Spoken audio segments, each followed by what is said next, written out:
السلام عليكم ورحمة الله وبركاته. الحمد لله رب العالمين. الصلاة والسلام على أشرف المرسلين وعلى آله وصحبه أجمعين. أعوذ بالله من الشيطان الرجيم. بسم الله الرحمن الرحيم. اقرأ باسم ربك الذي خلق الإنسان من علق. اقرأ وربك علم الإنسان ما لم يعلم. വേദിയിലിരിക്കുന്ന സമാദരണീയരെ, നല്ലവരായ സഹോദരന്മാരെ, സഹൃദയരായ കാരണവന്മാരെ, സുഹൃത്തുക്കളെ, വിഷയത്തോടോ നിങ്ങളോടോ നീതി പുലർത്താനാവാതെ സമയപരിമിതിയിൽ ഞാനേറെ ബന്ധപ്പെട്ട് നിൽക്കുകയാണിവിടെ. ക്യാമ്പസ് പുത്തൻ പ്രവണതകളാണ് വിഷയം. ക്യാമ്പസ് എന്നുള്ള പദം ഏറെ സുപരിചിതമാണ്.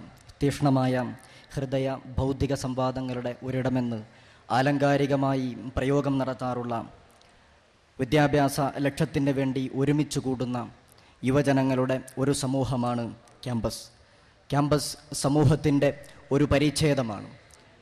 അതുകൊണ്ട് തന്നെ അതിന് സമൂഹത്തിൻ്റേതായിട്ടുള്ള ചില അലയൊലികൾ, ബഹുജന സമൂഹത്തിൻ്റെ അലയൊലികൾ അതിൽ ദൃശ്യമാണ് താനും. പക്ഷേ ബഹുജന സമൂഹത്തിൽ നിന്ന് വ്യത്യസ്തമായി ക്യാമ്പസിൻ്റെ മനസ്സ് പലപ്പോഴും ചപലമായിട്ടുള്ള, തീക്ഷ്ണമായിട്ടുള്ള വഴികളിലേക്ക് വഴിമാറിപ്പോകാറുണ്ട്. കാരണം കൗമാരവും അതിനോടനുബന്ധിച്ചിട്ടുള്ള ഒരു വലിയ ചിന്തകളും ചിന്താധാരകളുമായും ബന്ധിപ്പിച്ച് കിടക്കുന്ന ക്യാമ്പസിനെ സംബന്ധിച്ചിടത്തോളം അതിനെ പ്രജ്വലിപ്പിച്ച് നിർത്തുന്നത് അതിൻ്റെ കൗമാരദശയും കൗമാരത്തിൻ്റെ ചിന്തകളുമാണെങ്കിലും അതിനെ പ്രതിസന്ധിയിലേക്ക് നയിക്കുന്നതും പലപ്പോഴും ക്യാമ്പസിൻ്റെ കൗമാരത്തിൻ്റെ ചിന്തകൾ തന്നെയാണ് എന്നുള്ള യാഥാർത്ഥ്യം വിസ്മരിക്കാൻ പാടില്ല.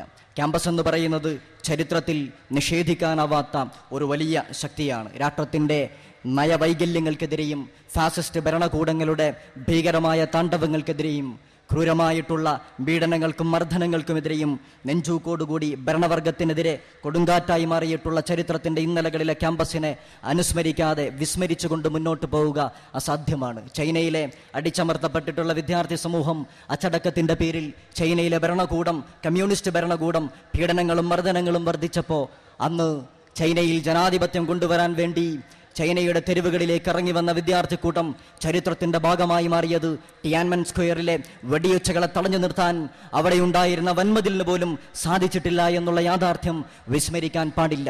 ഇറാന്റെയും ഇന്തോനേഷ്യയുടെയും ഇന്ത്യയുടെയും എല്ലാം സ്വാതന്ത്ര്യ സമര ചരിത്രവുമായി ബന്ധപ്പെടുത്തി നോക്കുമ്പോൾ ക്യാമ്പസിലെ വിദ്യാർത്ഥി കൂട്ടങ്ങളായിരുന്നു അതിൻ്റെ ധിഷണാപരമായിട്ടുള്ള മുൻനിരയിൽ നിന്നുകൊണ്ട് നയിക്കുവാനായി, നേതൃത്വം നൽകുവാനായി മുന്നോട്ട് വന്നവർ എന്നുള്ള യാഥാർത്ഥ്യവും വിസ്മരിക്കാൻ പാടില്ല. താലിബാൻ എന്നുള്ള പദം തന്നെ സൂചിപ്പിക്കുന്നത് വിദ്യാർത്ഥി കൂട്ടമെന്നാണ്. ഒരു വിദ്യാർത്ഥി കൂട്ടം രാഷ്ട്രത്തിന്റെ ഭരണചക്രം തിരിക്കുന്നവരായി രൂപാന്തരം പ്രാപിക്കുന്ന ഒരു ചരിത്ര മുഹൂർത്തം നമ്മൾ കഴിഞ്ഞ കാലത്ത് കണ്ടു കഴിഞ്ഞതാണ്. പറഞ്ഞു വന്നത്, ക്യാമ്പസിന് ചരിത്രത്തിൽ രാഷ്ട്രത്തിന്റെ രാഷ്ട്രീയമായ പുരോഗതികൾക്കിടയിൽ അതിന് വ്യക്തമായ ചില പങ്കുകൾ വഹിക്കുവാൻ സാധിച്ചിട്ടുണ്ട് എന്നുള്ളതാണ്. ക്യാമ്പസിന്റെ പുരാതന കാലങ്ങളിലേക്ക് തിരിഞ്ഞു പോകുമ്പോൾ നമ്മൾ എത്തിച്ചേരുന്നത് പുരാതന ഗ്രീസിലെ ഏതൻസിലെ അരിസ്റ്റോട്ടിലിന്റെയും പ്ലാറ്റോയുടെയും കാലഘട്ടങ്ങളിൽ നിലനിന്നിട്ടുള്ള വിദ്യാഭ്യാസ സമ്പ്രദായങ്ങളാണ് എങ്കിൽ ഇന്ത്യയിലെ നളന്തയും തക്ഷശിലയും എല്ലാം നമുക്ക് മുന്നിൽ പഴയ കാലത്തിന്റെ സൗരഭ്യം പരത്തിക്കൊണ്ട് നമ്മുടെ ക്യാമ്പസുകളുടെ പൂർവ്വഗാമികളായി തിളങ്ങി നിൽക്കുന്നത് ഒരു യാഥാർത്ഥ്യമാണ്. പക്ഷേ അന്ന് ആ ക്യാമ്പസുകളുടെ അകത്തളങ്ങളിൽ അതിൻ്റെ അന്തർധാരയായിട്ട് ഭവിച്ചിരുന്നത് അവിടെ ഉണ്ടായിരുന്ന മൂല്യ സദാചാര നിബദ്ധമായിട്ടുള്ള മതകീയമായിട്ടുള്ള വേരുകളായിരുന്നുവെങ്കിൽ പിന്നീടങ്ങോട്ട് ജീവിതത്തിന്റെ മാറ്റത്തിനനുസരിച്ച്, ഭൗതികമായ വിഭവങ്ങളിൽ ഉണ്ടായിട്ടുള്ള മാറ്റത്തിനനുസരിച്ച് ക്യാമ്പസിന്റെ ചിന്തകൾ മാറി. ഒരുപക്ഷെ ക്യാമ്പസിനെ നിയന്ത്രിച്ചിരുന്നവർ അതിന്റെ സദാചാര ബോധങ്ങൾക്ക് മേൽ കൊലക്കയറൊരുക്കുന്ന കാഴ്ചയാണ് പിന്നീട് കണ്ടത്. സദാചാര ധാർമ്മിക വിദ്യാഭ്യാസത്തിനെ അടർത്തി മാറ്റിക്കൊണ്ട് കേവലമായ ഭൗതിക വിദ്യാഭ്യാസത്തിന്റെ തലത്തിലേക്ക് ക്യാമ്പസിന്റെ വിദ്യാഭ്യാസ പാഠ്യപദ്ധതികളെ നിലംപരിശാക്കുന്ന കാഴ്ചയിൽ ക്യാമ്പസ് അധപ്പതിച്ചു പോകുന്ന ഒരു ചരിത്ര വഴി രൂപപ്പെടുന്നതായി നമുക്ക് കാണുവാൻ സാധിക്കുന്നുണ്ട്. കൗമാരത്തിന്റെ ലൈംഗികതാപം ചൂഷണം ചെയ്യുവാനായിക്കൊണ്ട് കടന്നു വന്നിട്ടുള്ള ആഭാസം തുളുമ്പുന്ന കമ്പോള സിനിമാക്കാരന്റെ നോട്ടവും നമ്മുടെ ക്യാമ്പസുകൾ മാത്രമാണ്. ഇവിടെ ധാർമ്മികതയുടെ അടിയാധാരങ്ങളെ വലിച്ചെറിഞ്ഞുകൊണ്ട് നമ്മൾ മുന്നോട്ട് പോയിക്കൊണ്ടിരിക്കുന്നത്, നമ്മുടെ ക്യാമ്പസുകൾ മുന്നോട്ട് പോയിക്കൊണ്ടിരിക്കുന്നത് കൊളോണിയൽ സംസ്കാരത്തിന്റെ ക്രൂരമായിട്ടുള്ള കഴുകൻ കണ്ണുകളിലും വലകളിലും നമ്മൾ പെട്ടിരിക്കുന്നു. 70കളുടെ യുക്തിചിന്തകൾ കൈവെടിഞ്ഞുകൊണ്ട് കൊടിയ അന്ധവിശ്വാസങ്ങളിലേക്കും ലിബറൽ ചിന്താഗതികളെ വിട്ടെറിഞ്ഞുകൊണ്ട് മതാന്തമായിട്ടുള്ള വർഗീയമായിട്ടുള്ള മതവർഗീയതകളിലേക്കും ക്യാമ്പസുകൾ വഴുതി വീണുകൊണ്ടിരിക്കുന്ന ഒരു കാലത്ത് ഇവിടെയുള്ള രാഷ്ട്രീയ വിദ്യാർത്ഥി പ്രസ്ഥാനങ്ങൾ ഉറങ്ങിക്കൊണ്ടിരിക്കുന്നു എന്നുള്ള യാഥാർത്ഥ്യം വിസ്മരിക്കാൻ പാടില്ല. അക്രമവും വിളിച്ചു പറയും അരാജകത്വവും നിറഞ്ഞ ഒരു മുഖം, ക്യാമ്പസിന്റെ രാഷ്ട്രീയ മുഖം നമുക്ക് മുന്നിൽ പല്ലിളിച്ച് കാണിച്ചു നിൽക്കുന്നു.